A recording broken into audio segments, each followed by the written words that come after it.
Hey, Kevin here, and this is the next installment of the tiny houses abroad, if you will, segment that we've been starting. And trying not to get my shoes wet here. As you can see, we're on the ocean out here, and this isn't just any ocean. This is the, boy, I'm going to get my shoes wet anyway, the South Pacific.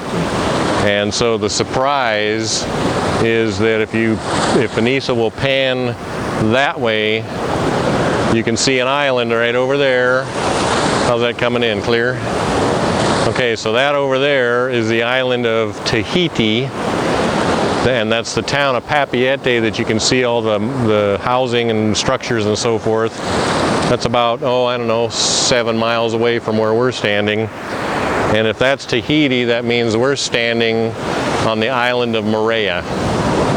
So this is the island of Moorea in the Society Islands. It's the next island over from the main island of Tahiti, and everything that way is Ratatea, Bora Bora, and all the other good South Pacific islands that we're having a great time out here with. And so what I wanted to show you was the current abode that we're in.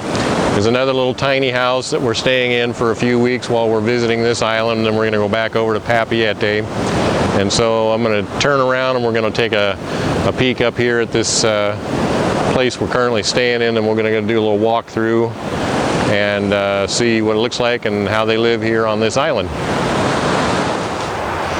Okay, come on in and take a look at the little house we've been staying in for the last week or so, and I'll show you what housing is like on the island of Moorea.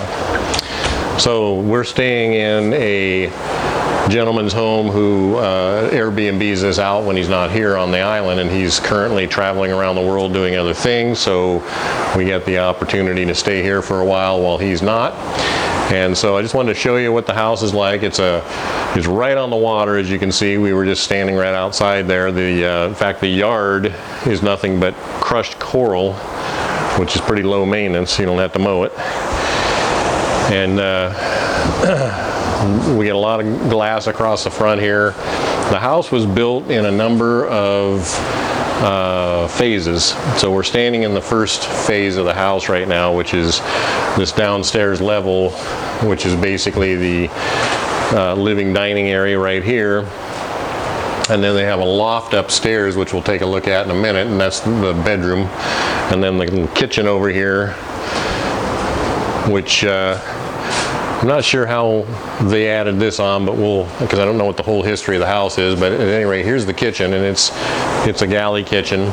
Little fridge. I think this is probably maybe 10 cubic feet. I don't know, if that. Pretty simple.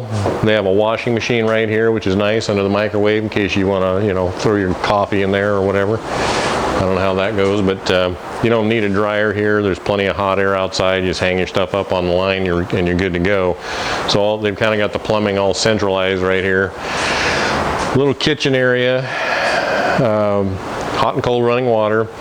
In Tahiti, or in the islands here, they have so much sun, obviously, year-round. It's pretty guaranteed, so they've got all solar hot water tanks on the roof, and that's how they make their hot water, which is real easy because it doesn't cost anything. And then a little kind of apartment-size gas stove and oven, which we've been using, and works out real good. Now the one thing that's interesting about these islands is their electrical system, which is different than the US. It's 220, all the outlets are 220 rather than 110, and we don't have compatible things to plug in there, so we had to actually go get some adapters so that we could charge up our computers and our phones and other devices, because there's no way to plug them in like that, but we do have little adapters, and I'll probably grab one along the way when we're walking. And then there's their power panels right here, and I don't know the power in this, plus it's French, so I have no idea. It's not, I don't know that there's even 100 watts in there, or 100 amps in there. I don't think. It's a pretty small house, so if Anissa wants to pan up there into the loft, you can kind of see that, and I'll climb up there, and then we'll cut to that room, because it's probably going to be hard to walk up that steep thing with a camera. So we'll take a look up here and you can see what the original part of the house was done like. Okay, we're in the loft, and it's a really, you know, it's got quite an A pitch to it, so I can stand up as long as I stay sort of in the center part of this space right here. But this was a sleeping area, original sleeping area, and they got a couple of windows right here for ventilation, some murals on the wall, a rattan mat, and a wooden frame that they've got a mattress in, and we've used the mattress on another place, because to say the mattresses here are firm would be an understatement.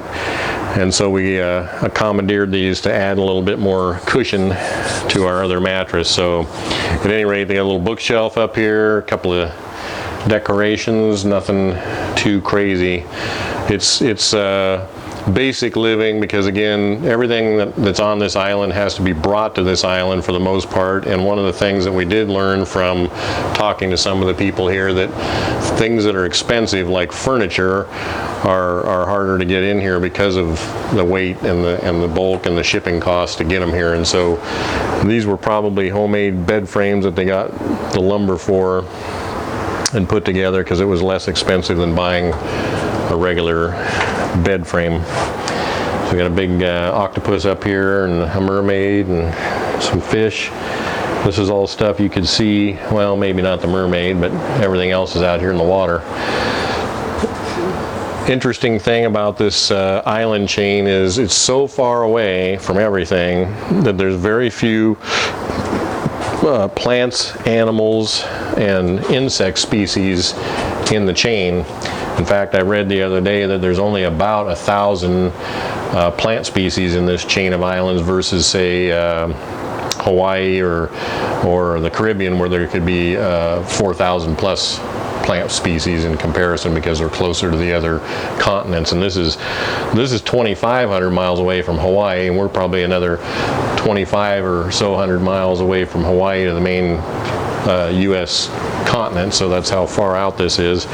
So we'll cut and go back downstairs. It's pretty hot up here, and so we'll get back down here. And okay, so the one thing they did right off the bat was they added on another little bedroom right here, and it's a fairly small bedroom. I'm going to say 10 by 12 probably, and that's an addition on to the original structure for another place for people to sleep. And then take a peek over here, and here's the bathroom setup. And it's short and it drops down, so this is like another level, and this is an add-on to the original structure again. And so the bathroom's kind of funny because it's on a deck basically. You can see right through the grooves of the planking out here to the daylight. Our pink toilet paper. Yeah. We got our pink toilet paper that we bought here at one of the little groceries that on the island. We thought that was kind of cute. Goes with the gray toilet seat, don't you think? So this bathroom is very open. There's just a metal corrugated roof on the framing right here. A couple little vent light louvered windows, and it's pretty much open roof. I mean, you can see right over the top of these rafters outside. The geckos, which I think may have followed us from Costa Rica, are here. I don't know if they got in our suitcase or what, but we did see them. In fact, I'm looking at one on the roof behind here, or actually the attic. If you want to turn around, he's sitting right up here. You can kind of see his eyes on the side of the wall. That's his daytime hangout when he's not cackling through the night and getting into our food. You can make out the silhouette. He has had our tomatoes for dinner, our bread. He has had fun with us in the shower. This is what separates the kitchen from the bath. A louvered door. You can look out, but they can't look in. We got a little light right up here, a little light over here, a couple of outlets in funny places like right here. I guess that's to keep you from dropping your toaster in the shower or something. little stone basin sink right here, which is kind of cool. And you know, the plumbing is really interesting again because this is a tropical climate. There's no freezing whatsoever. It just stays like in the 80s during the day and the 70s at night year round. We're right on the equator again. We're just a long ways over from where Costa Rica was a couple weeks ago. And so the plumbing runs around on the outside. It's exposed a lot of times. They kind of retrofitted this in. We're going to do an outside walk around. You'll kind of see. The bathroom literally have holes. Can you see the ground? We can see the plumbing underneath. Slats, yeah. The flooring here. And see the daylight right there. Yeah. So all they did was put in a counter, set that stone sink right here, and then the plumbing is right behind this boxed in portion right here. It just pops right up out of the floor and up here. So no insulation. This is fiberglass. This is some kind of a siding, the original part of the house. This is the additional siding to this part, and this is it's like kind of a separate wall to the little bedroom right here that we just looked at. And then this is added on again, and it's just an outdoor kind of affair. The shower is right here. There's no curtain. You just get in there and have at it. And when you're done, you step out and towel off. It's a pretty simple affair, you know, just very open and ventilated again. We got a door right here going out.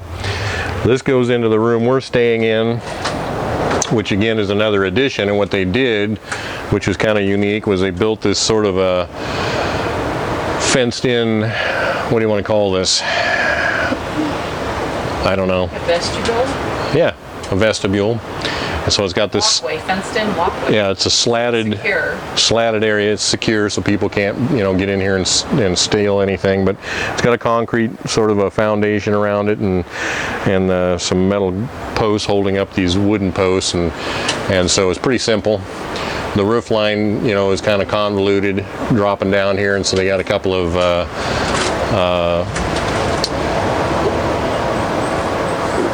drainage pieces coming across here to funnel the water away during the rain. And then so they added a little bit of fishing line out here for a clothesline to hang up your stuff to dry off. And this is just coral, crushed coral, as a fill-in, which is what the whole yard is. We got a little bit of an elevated walkway, and there's a light out here at night so you can kind of see where you're walking. And then this is the other room, bedroom. And this one's a little bigger than the other one. I would say, I'm going to say at least 12 by 14. And we'll flip a couple lights on in here. See if we can get some better lighting. Again, real basic. Same kind of little wooden frame for the bed. A chair, a rattan chair, and a dresser. And then they got these little tikis all over the house. So the tikis are kind of the sort of a nightstand for the lights to sit on. So you got little reading lights right there. And then a couple of outlets for plug-ins for your whatever's. The only thing we're really needing here most of the time, there's no air conditioning. And there certainly isn't any heat necessary. But we do have a fan. Typically we got quite a bit of breeze coming in off the water out there, and it keeps you cool at night, so you can lay in here, and it gets down in the mid 70s overnight typically. But sometimes that breeze dies and then it's a little warm, so we got a little fan here to keep the air moving. As long as the air is moving, it's pretty comfortable day and night. You know, you stay out of the sun. The sun is intense here. I got the sunburn to prove it. I look like a lizard peeling and shedding my skin or something. And that didn't take much, and that's the tannest part of my face, and I got sunburned anyway. So nice little room. It's got a kind of a laminate floor, looks like, and real basic. No sheetrock again, because they got a lot of humidity and heat here, and so this is all sort of a cement board similar to what we saw in Costa Rica. So we'll go take a look at the outside now. We'll do a little walk around. You'll see there's some covered decks, and we'll just we'll point out some interesting building techniques they have here that are not typical that you've probably seen like in the US.